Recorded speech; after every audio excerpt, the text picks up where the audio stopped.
ഓം പരാശക്തി നമ. സന്യസിക്കാൻ ആഗ്രഹമുള്ള അമ്മയുടെ ഒരു യുവഭക്തൻ.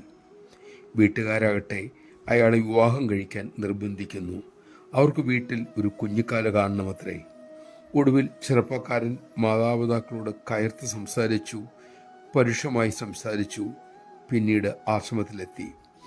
അമ്മയോട് നടന്ന സംഭവങ്ങളെല്ലാം അദ്ദേഹം പറഞ്ഞു.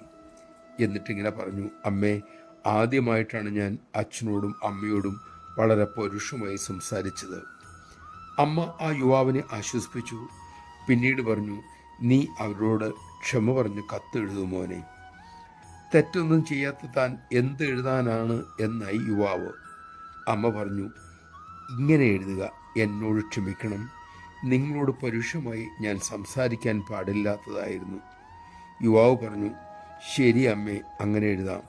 അമ്മ തുടർന്നു: അതുമാത്രം പോരാ മോനെ. തുടർന്ന് എഴുതേണ്ട വാക്കുകളും അമ്മ പറഞ്ഞു കൊടുത്തു. അച്ഛനും അമ്മയ്ക്കും ഇപ്പോൾ മനസ്സിലായില്ലേ, ഞാൻ ക്ഷമയില്ലാത്തവനാണ്, പെട്ടെന്ന് ദേഷ്യം വരുന്നവനാണ്.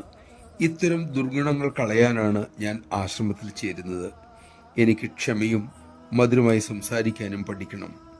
മുതിർന്നവരെ ബഹുമാനിക്കാൻ പഠിക്കണം.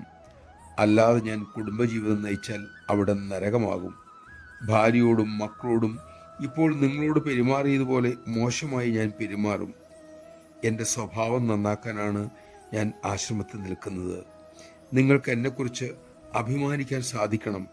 അതിന് തക്കവിധം ഞാൻ മാറണം. അതിനാണ് ഞാൻ അമ്മയുടെ അടുത്തേക്ക് വരുന്നത്. നമഃശിവായ. ഈ മാറ്റമാണ് നമ്മിൽ ഓരോരുത്തരിലും ഉണ്ടാക്കിയെടുക്കാൻ അമ്മ ആഗ്രഹിക്കുന്നത്. അമ്മയുടെ ആ ആഗ്രഹം പൂർത്തീകരിക്കാൻ നമുക്ക് സാധിക്കട്ടെ.